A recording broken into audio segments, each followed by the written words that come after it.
Hi, Dan. Hello, Harun. How are you doing?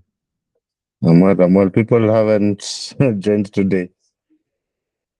Yeah, maybe they will join after. Let's give them time. I've been struggling with this session since we started. We changed the time. Mm, I think I know why. Did you make sure that they have updated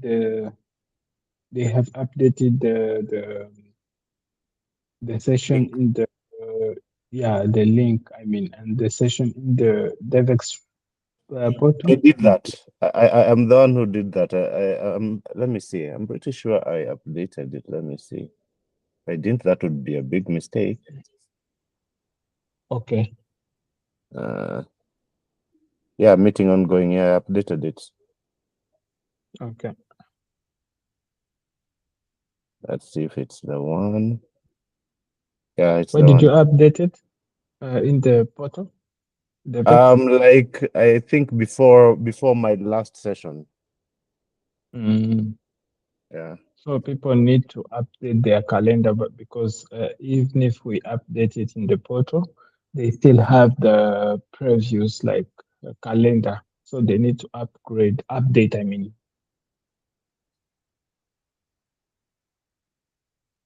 Okay. Yeah, if they had Yeah. already saved it, yeah, they do. Yeah.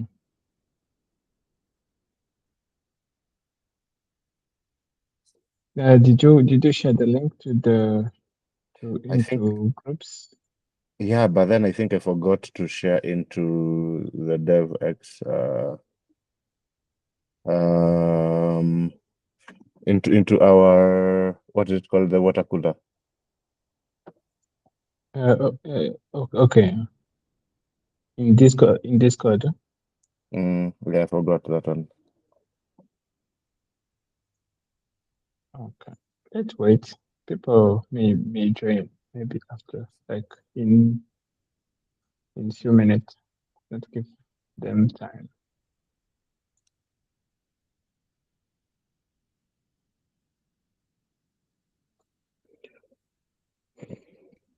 Let's say we started.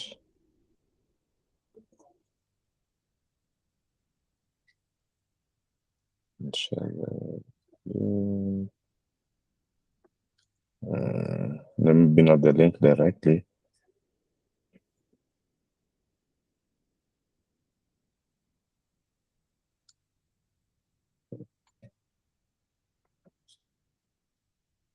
If they don't in like 10 minutes, I think I can just do it because it will be recorded, right? Why Okay. is my video off? Yeah.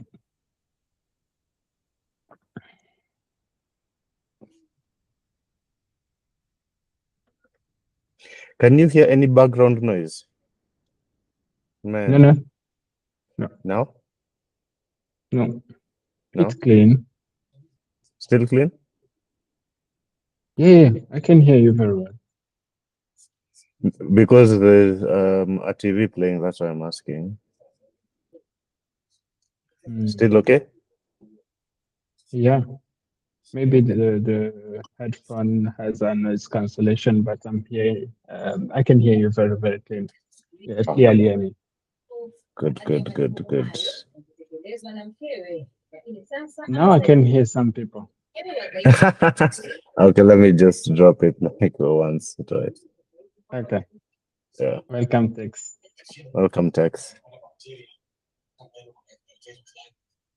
So we're thinking we're going to give it like 4 more minutes, and if no one shows up, I can just go ahead. Yeah. Yes. I do it.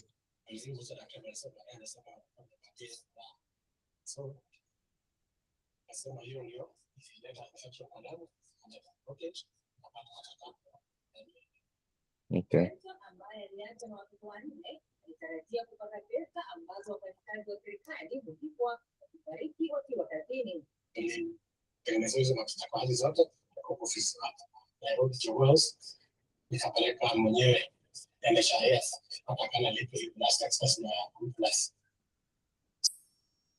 And Harun, now I can hear many people behind. I don't know if it's radio or something. Yeah. Or I have, people are I talking have my behind. I have my grandma around, so Ah, okay.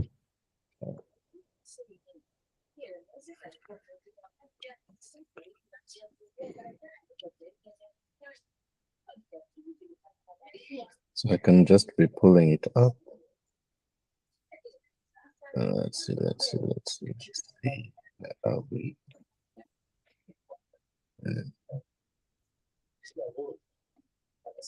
developer experience.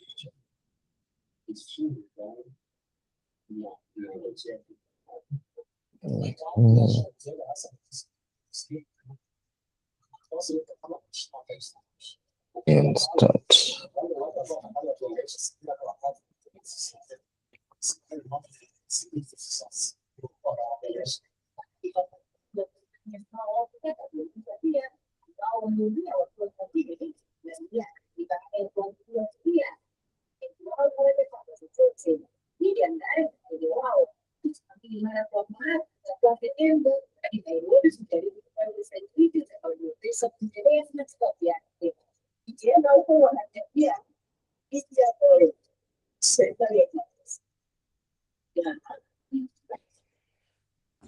Excuse me. Yeah. Harun, do you have a Mac or a PC? A PC. Oh, okay. What? Uh, well, I don't know. On Mac or Apple, they sometimes allow voice isolation, so I wasn't sure if that helped. But Oh. just go for it. I think once you're in flow, you're going to be talking over it, so it'll be not so bad. Okay.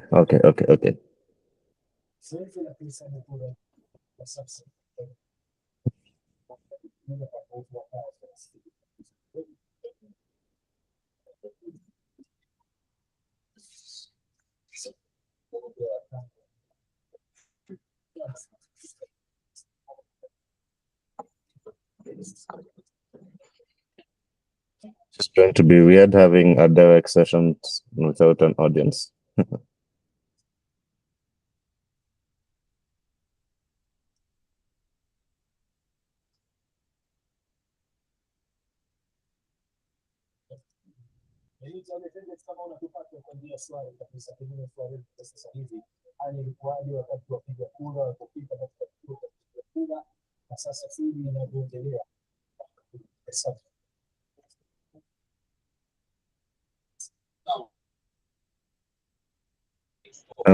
Hello everyone. My name is Harun Mwangi, a developer advocate from Intersect MBO. I'm joined by my fellow developer advocate, Dan Baruka. And today we are going to be talking about using AI in our Cardano development workflow. Like, what does it take? Are we there yet? So AI is becoming the standard for development.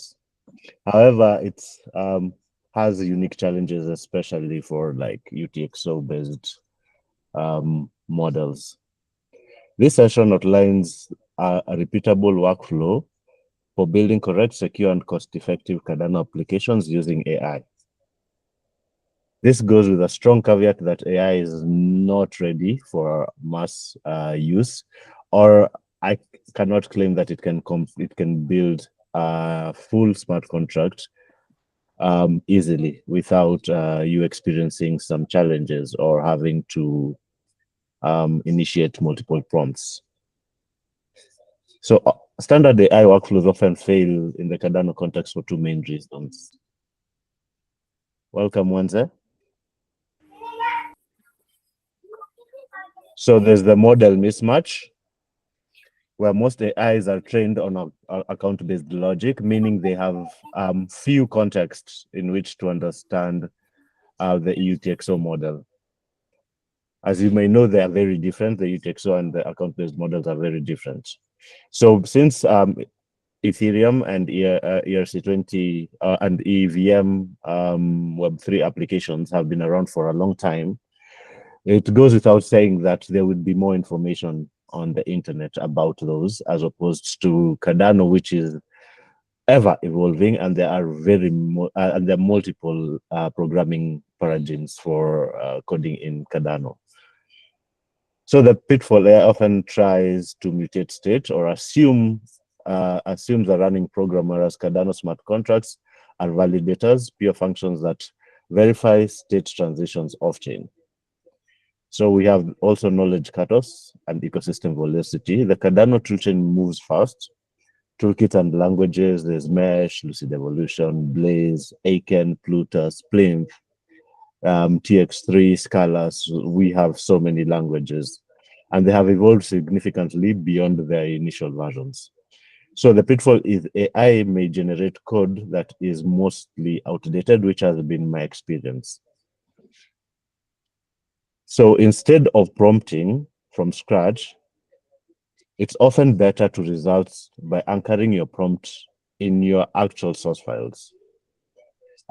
Let's say if you're definitely building your on-chain code, you would need your Plutus.json as your context for your a Plutus.json as context if you're building an SDK, that is.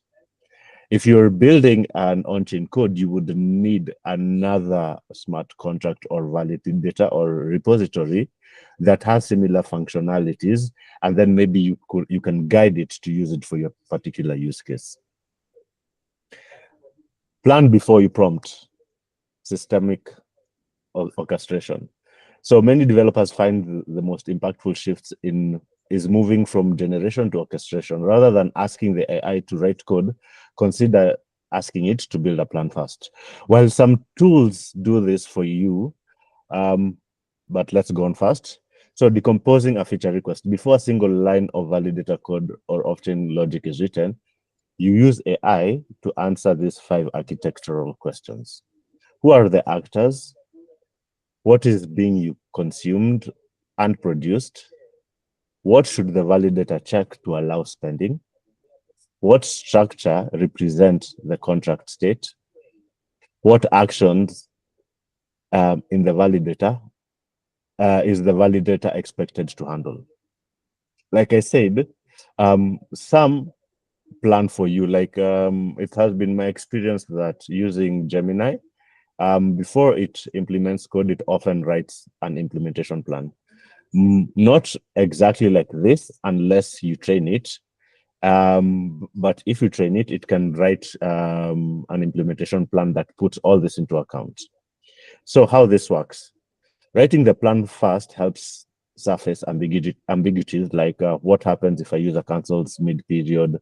At the design phase, rather than the deployment phase, the plan becomes the guide the subsequent code generation can reference.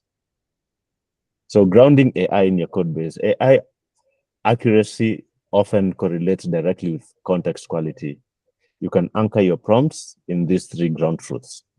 The Plutus blueprint file, the Plutus.json file is the ultimate source of truth for hashes and schemas. Paste the relevant validator section into your prompt to eliminate hallucinated field names and type errors.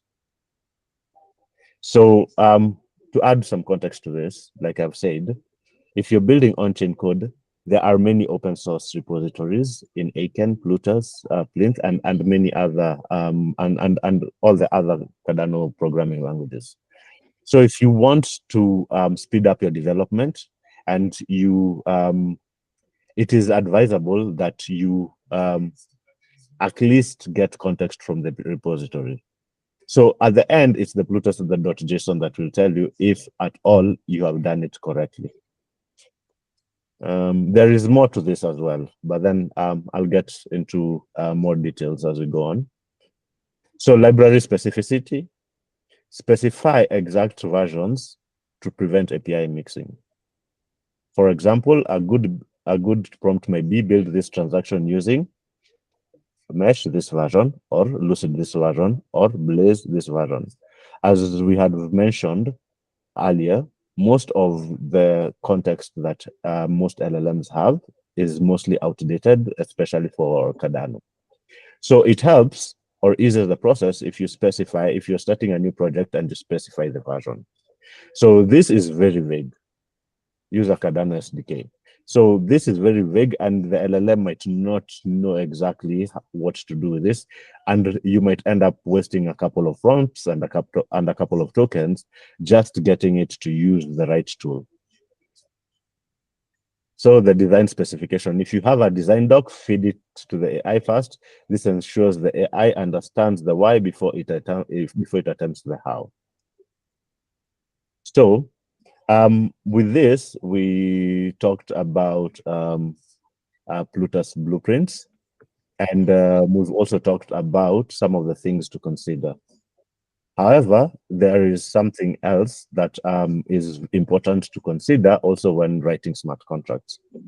Number one is document creation. So in practice, it has been my experience that it is always better as you're filling this out to write to have your LLM draft a document, a design specification document. That way, you will understand what your code is supposed to do, and you can adjust the mistakes that the LLM will do. So once you have that design specification document, it becomes easier to later on tell it to write a validator or smart contracts. However, it might still make mistakes, and chances are it will make mistakes more than it will give you what you're looking for.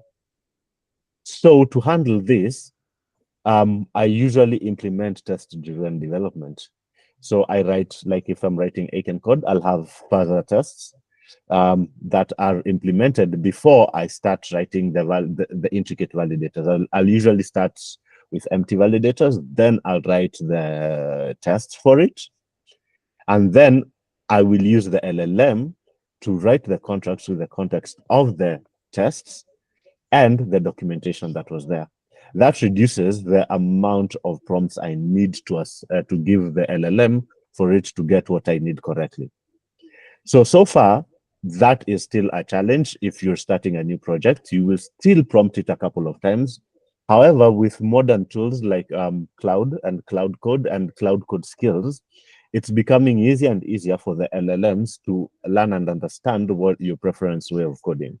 Specifically with the Cloud Skills, where you can import or you can create your own skill, it really helps speed up the process. For instance, the same process I've just elaborated, creating documentation, then asking the validator to write the tests based on the documentation with the anticipation of what the validator is supposed to do, followed by now asking the validator now to the LLM to write the validator and then test the validator.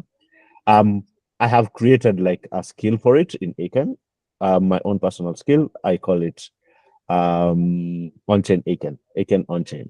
So whenever I run Aiken on-chain and then I ask it to, let's say, write a validator, there are already set rules on how it can maybe check if there's documentation, or it can start generating the tests themselves in order to write the validation.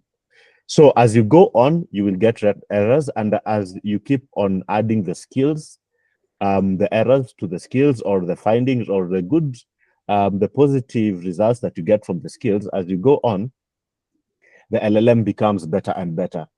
That being said, I've still not reached to a point where I can get a validator running with one prompt, but then I have been able to write like a significant smart contract within a day using this system.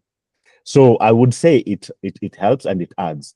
More than that, for me to be able to achieve that, I've had to feed it a lot of open source code.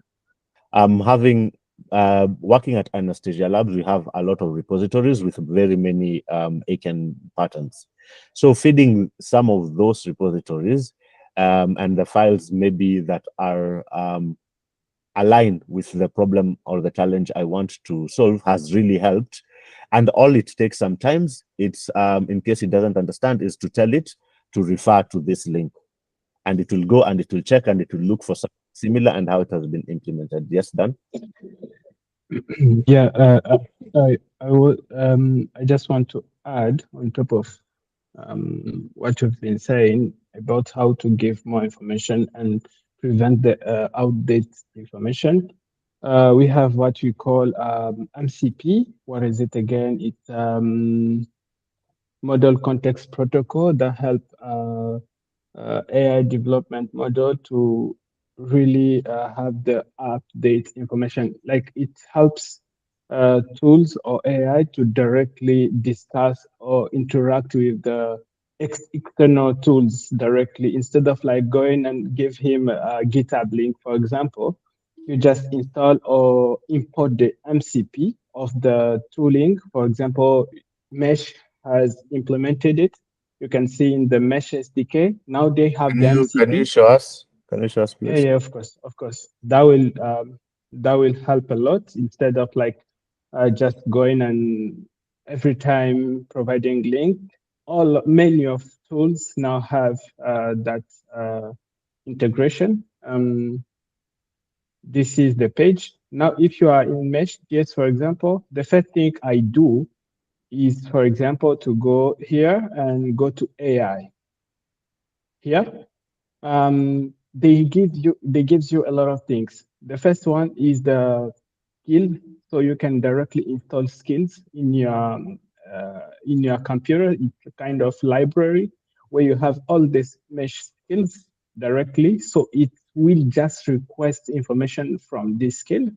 The second option will be the what is it, where is it, you MCP servers. That's what I was talking about. This is the best way of interacting, for example, with this documentation. Instead of like saying go and read mesh, it might read outdated documentation of mesh. I just go and say, oh, can you go and I just pick this, I add the MCP server and those information API key and directly import it in my, for example, if I'm using Cursor or, for example, VS Code, I just import this one in my VS Code. And what's happened behind the scene? When he wants to integrate mesh, if I want to maybe, for example, integrate mesh in my project, it will interact directly with mesh behind in background using this integration. This is the fast and best practice to integrate, to work with AI. And one more thing was about the planning. When you are building with AI now, you need to spend a lot of time planning instead of spending a lot of time prompting. You need to make sure that the AI understand the context. You need to make sure that the AI knows what you want to implement. You need to see if he understand, if it understand. I mean, if it understand what you want to implement, because those when you okay, yes, Haroon. In your experience, like and using MCPs, does using an MCP reduce the number of prompts you need even after planning in your experience? You can't see it in that way because when you implement, for example, MCP, or if you don't you did not implement an MCP, you will still prompt quite several times, but the result will be different. When you are using, for example, Mesh and you've used MCP, when you are prompting, integrate wallet connection, for example, wallet integration in my app, it won't just generate code. It will go and first interact with the MCP, read the documentation, understand how to integrate, and the MCP will provide the latest version of the documentation. So you won't integrate just an outdated version of Mesh. You will integrate a very quality code because the MCP will provide the best practice and all the libraries to use. So it doesn't just generate because, for example, Mesh use TypeScript. So in background, when AI will be implementing, for example, wallet connection, he won't use the skill of Mesh. He will just generate a random, like not a random, but a generic TypeScript code instead of following this, the documentation of Mesh.js. That's why it's really recommended to really connect the specific knowledge or skills or MCP to the AI tools before starting integrate if it's about something very specific for example, wallet integration, transactions, and stuff like that. That's what I was trying to add on top of what you've just explained. Yeah, thanks. Yes, Oliver. Oliver. Yeah, thank you. Can you hear me? Yes. Yes, we can hear you. Yeah, just a question for Mr. Dan. So I want to I'd like to know if maybe this MCP can be setted for the whole project or for one project or for the whole, let's say, system. Let's say if it's a cursor or whatever, or if it can be setted for only one project or a specific project. Okay. When you set up a skill or an MCP, it really depends on what you really want. You can set up an MCP for a specific project, but you can also set up it in your computer. So it's kind of like global library in your computer. Every time you just need to link your AI with that MCP. So every time you are working, excuse Maurice, every time you're working, it will just be going and read all those skills in the folder, for example, Queso or any AI tools. Yes, Maurice? I don't know if that answered to your question, Oliver. Okay. Yeah, sorry, my English is so not good. Can I just speak in French and then can that translate? Yeah, I can do it. Yeah. Donc, je voulais juste ajouter par rapport à sa question d'Olivier, juste pour dire que l'MCP, c'est comme deux API. Donc, on crée deux versions pour chaque API. Si tu crées de mise à jour, on peut toutefois le faire pour une version X, Y. Mais il y a des structures qu'on suit, il y a des modèles, on sait que voilà, pour avoir le protocole, par exemple, MCP, il faut respecter tel point. Question de pouvoir faciliter aux AI, aux modèles, de pouvoir aller réellement chercher les sources ou de réponses, à pouvoir facilement répondre aux gens qui vont demander. Donc, en gros, c'est comme un milieu qui a bien une maison qui est bien structurée, où le modèle AI savent exactement où aller pour pouvoir poser des questions, soutirer des réponses plus rapidement avec beaucoup plus de précision. Donc, on code l'API. Donc, c'est comme vous créez une API pour votre documentation et puis vous allez juste fournir le lien. C'est pourquoi vous voyez là, on ajoute sur les JSON de l'éditeur, on ajoute, on met le nom, puis on met le lien aussi du MCP en fait. Yeah, so I think Oliver understands what Maurice said, but I will just translate. It was just an add-on. He was speaking in French. So he was just adding on top of what I've been explaining that an MCP is just like an API where you request information.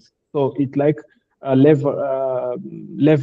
It's an API built for documentation. So, for example, when you are using a version X, for example, when you'll be working in your with your AI tools, it will be just requesting information in that specific version. So you have the right information about the specific version and the good information about that implementation. So yeah, that's what Maurice said, was adding. Thanks, Maurice. Yeah. Thank you, Maurice. Thank you, Oliver. Then I have a question. Do any of our on-chain repositories have MCPs?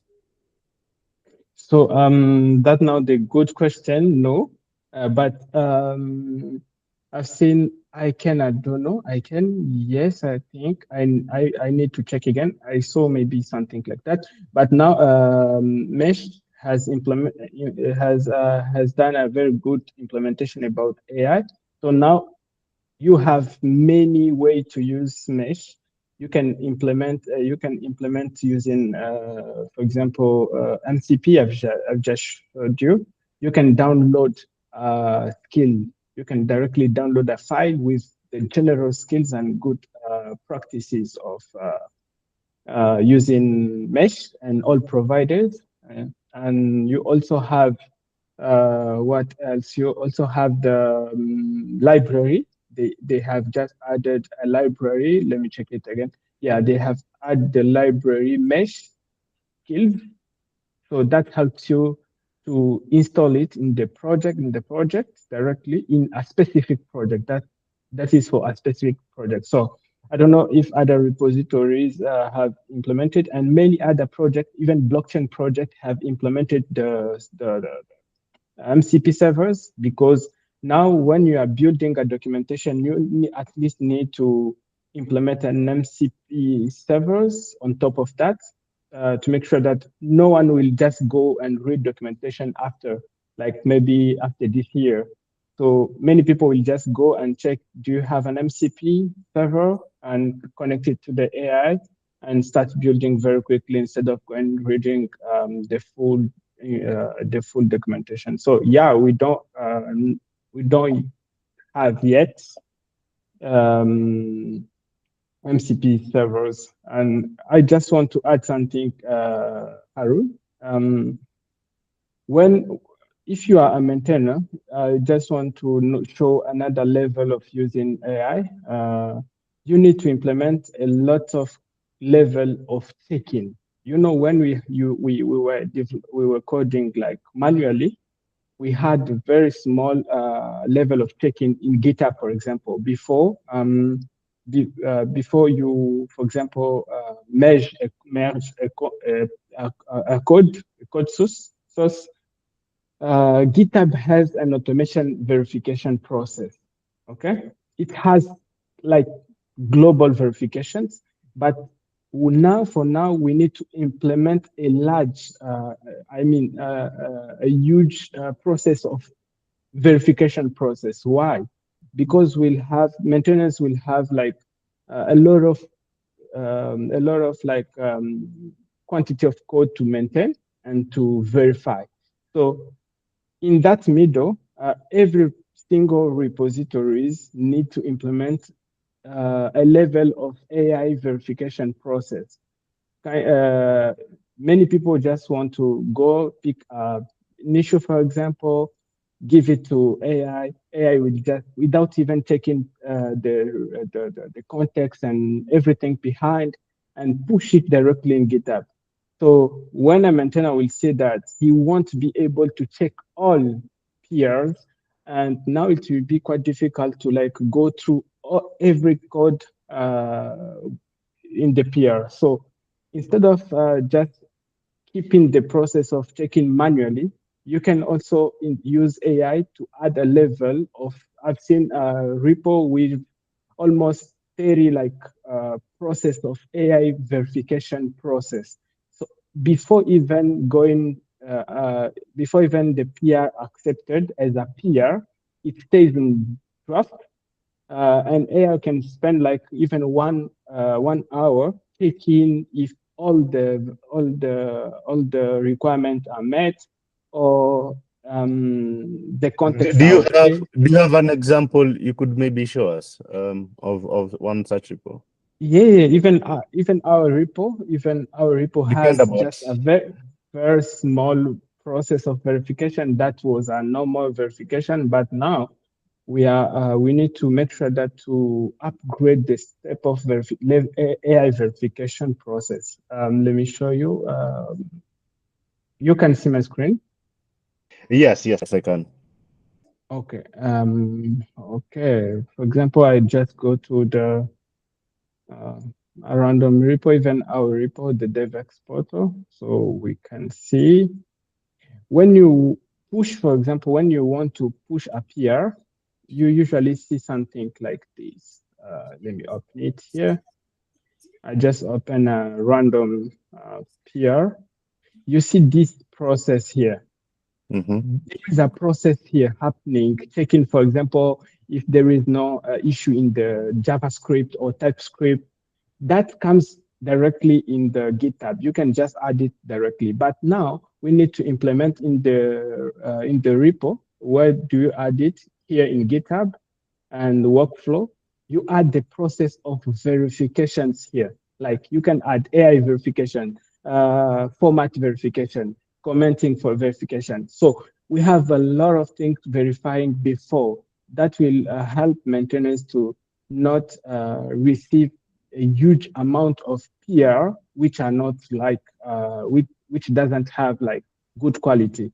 So with this process, we can like reduce bad code. I mean, if I can say it like in that way, that's what I was trying to add also. So we can automate also inside of like maintaining and controlling process of verification using AI, and it works really, really well.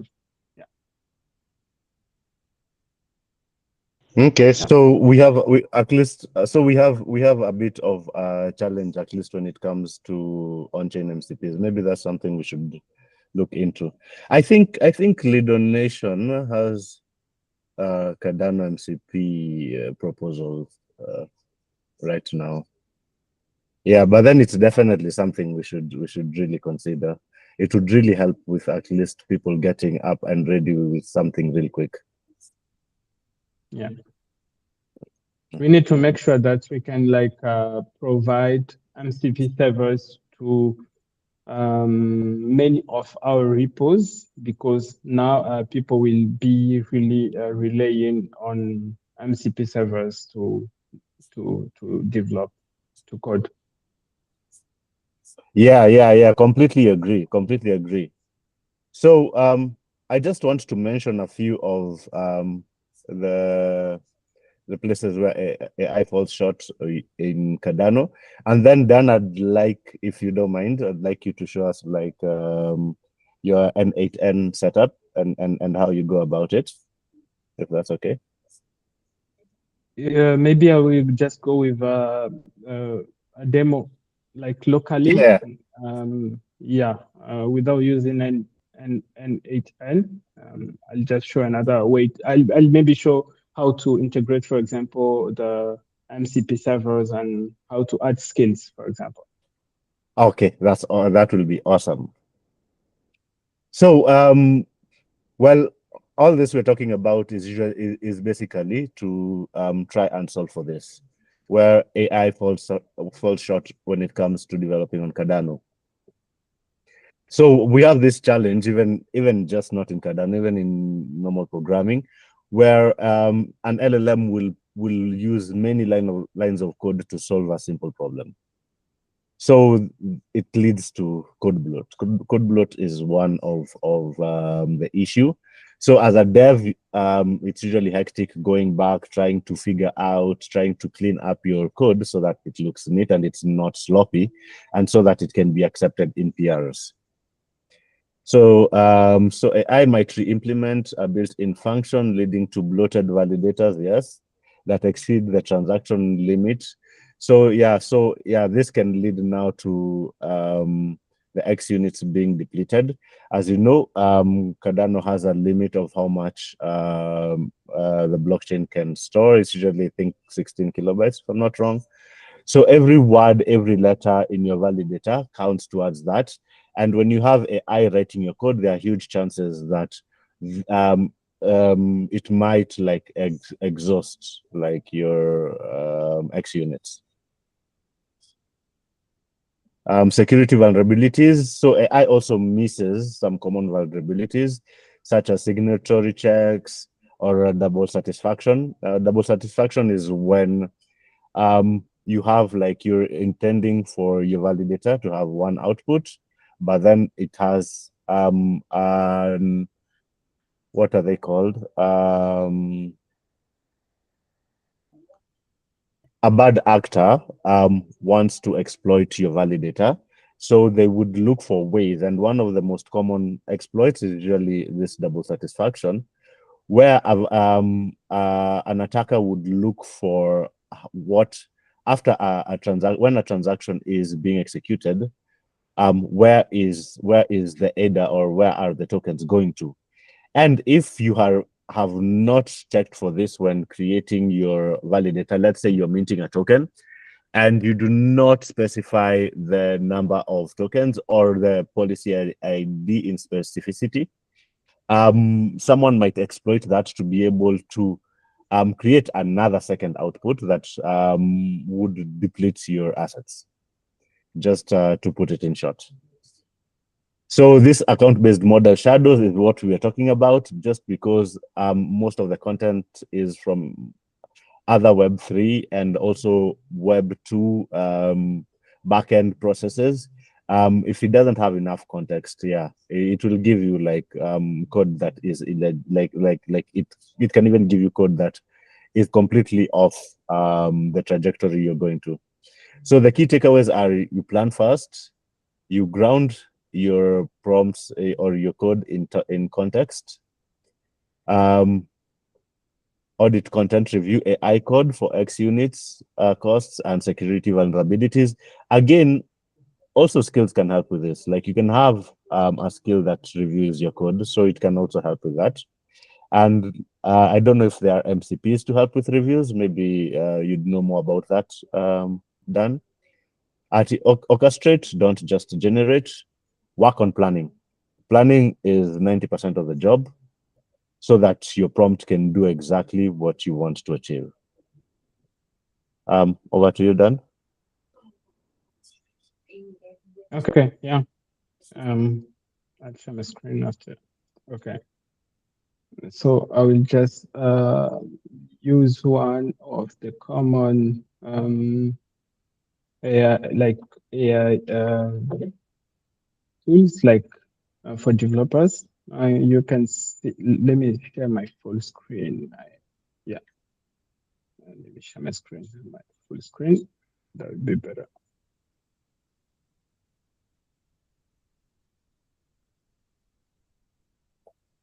Yeah. Can you see this the VS Code? Yes, yes. Okay. So I will just go directly because we don't have a lot of time. I'll just go directly showing you how to add scales or MCP or stuff like that. I think Oliver asked if we are doing it in like when you're adding a scale, for example, you give it to a specific project or in general. So you can see here for plugins, for example, I can specify if I'm giving it for a general, like not only for this specific project, or I can specify a specific user or for specific project. You can see developer portal. This is the project I was working on. So I can just give a skill only for developer portal. So if, for example, I want to add a skill plugin for developer portal, I can just add it for developer portal. So another thing is roles, skills, and sub-agent. This is what I really use every time I'm starting a new project. You can spend even like 2 hours specifying those informations, because this helps you to, and the AI will understand how you want it to code and to implement your project. For example, rule, you can say, okay, I don't want you to add, for example, never add the Git or commit anything related to QSO. For example, I say, I don't want to see altered by QSO or something like this. It won't do this anymore in my project.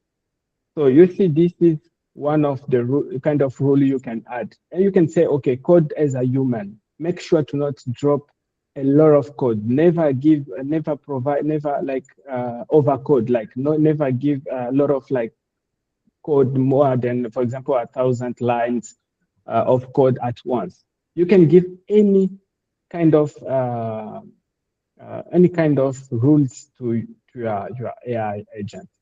And again, you can see even here for rule, skills, and sub-agent, you specify you for all or a single user or a specific project. For me, this is a general like rules. I don't want to see this in GitHub. I want my commit to be very clean and to be related to what I've been doing. And for example, for skills, I gave him AI like agent browser to make sure that he can read something on browser, AI browser verify, element, stuff like that. And these skills, you find them online. You can find, you can see skills about Next.js. So for me, when he is building, yes, Harun, So this is CASA, correct? yes, this is Casa. Oh, okay. It looks a bit like an 8N as well, like the way you're setting the skills or something. You had shown something like And this. yeah, this is only Casa. This is only for developers. It doesn't Okay. automate the process. And it helps to automate process, but this is only for developers. Okay. So Okay. as I was saying, you can see I have a large amount of like skills given to Castle and any AI using Castle here. And I can also add command line, say, okay, you can do this, you can do that. One more thing is about MCP. This is how I've just deleted all my MCPs here because I had some key, API key, and I'm sharing my screen. That's why I've deleted. But this is how it works. You just add a custom MCP. I just come here in, for example, mesh. I just copy MCP server. You can see here Cloud Desktop, for example, CLI. I'm using this because I'm using it in VS Code. I just come and paste it here. And if you have many, you just pass as many as you have, adding a comma here, I think, or something like MCP. I think you add comma or something like you need, I need to verify again, but So this is how you add it. Yes. so for the MCP to work, you always have to be online. I, Or yes. or can you do it? Can it work locally as well? No. If you're using MCP, you need internet. You need to Oh, work using okay. internet because it sends requests. It just like using API without internet. But Okay. if you download a file like in Mesh, you are able to download this file. Let me see if I can get it. You can download this file and you'll have all instruction about Mesh.js. So you can download the file and that one doesn't require internet. So this is how it works. So this is how you add several like servers in this file, mcp.json. And what you do is to add API key and the model you are using, you are trying to use. This is how you add. Once you've add this, every time when you are talking about mesh, it will just go and verify and request information. Every time prompting, it will just go and request information from mesh. And one more thing about the process, when you are saying you need to start with planning, you really need to spend a lot of time planning here. First, I first start asking because I want to understand the very update and very um, best practice to use in my project. So I need to ask what is the best practice for this kind of project because I know that if there were not, if we could not have AI, I could spend a lot of time reading in browser. So here I just request those information and my AI is connected online. The same way I'm asking Gemini or in Google information. So he will provide a lot of information here. How, for example, how to implement PX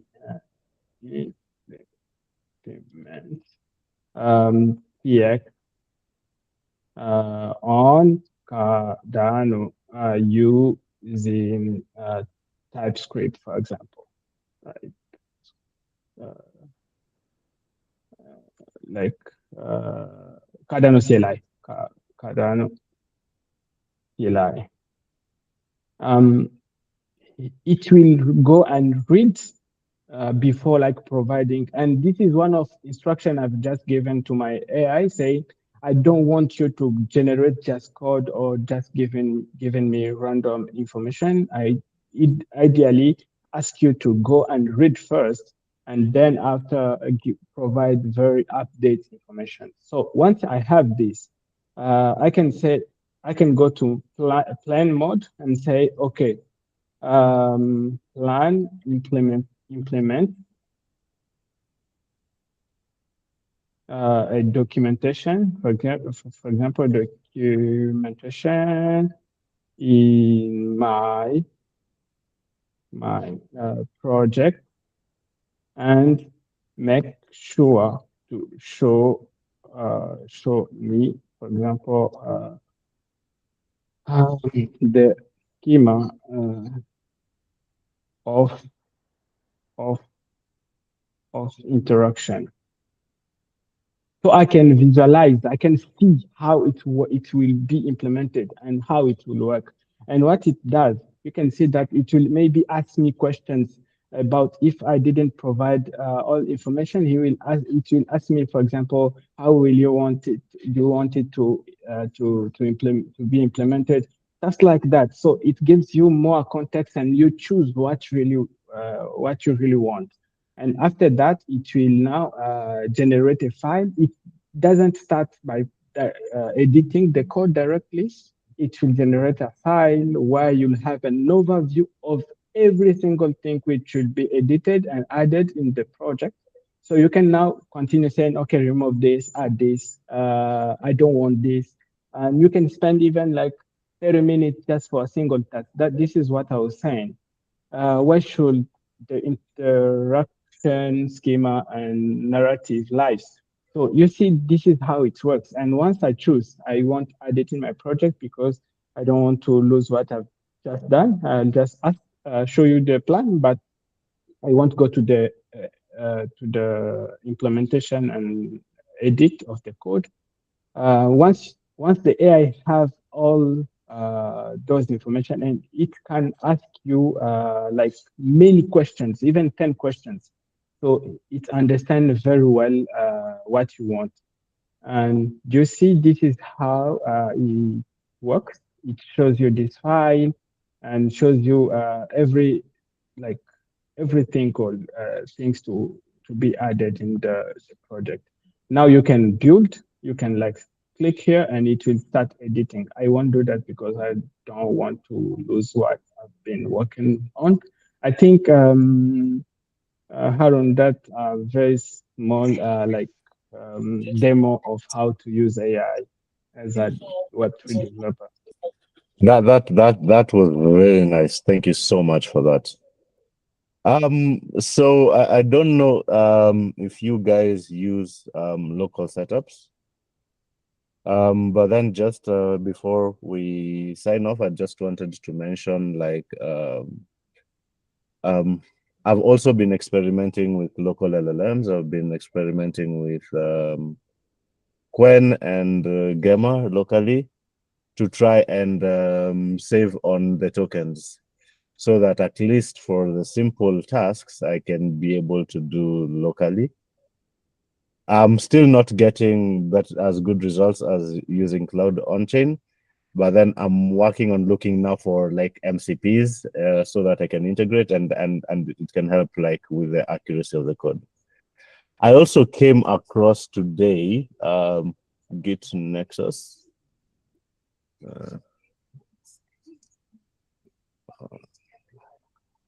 I don't know if any of you have heard of it or used it. Dan, have you used Git Nexus?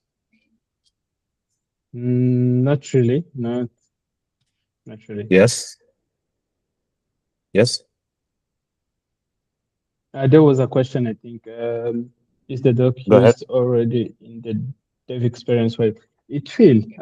Is it live it will be online? No, it's not. So Really? what I usually do is that was like a template for the session. But then now, given the way the session flows, I'll go and now include everything that we have discussed so that it can be a bit more comprehensive. So maybe within 24 hours, it should be up. So this is Git Nexus. I have not used it yet. However, because I just learned of it today. Share this tab instead.